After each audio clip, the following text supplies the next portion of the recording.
There's absolutely no hard sell there.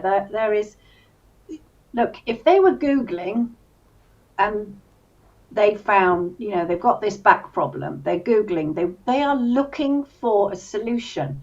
They're not Yeah. looking for a sticking plaster. They're Yeah. not looking for one treatment and then be told, see how you go.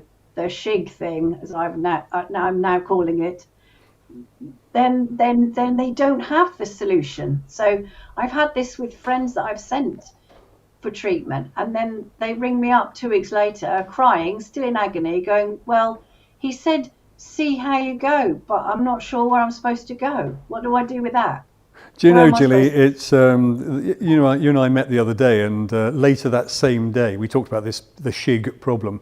Later that same day, I was standing at the reception desk in my clinic, and a patient came out, and the patient was taking a long time chatting to reception, but the practitioner came out shortly afterwards, and he hadn't been booked in again. And the receptionist turned to the practitioner and said, well, what should we do? And the practitioner actually used those words, see how you go. And I thought, I'll have a word. This is what Gilly would beat you over the head about.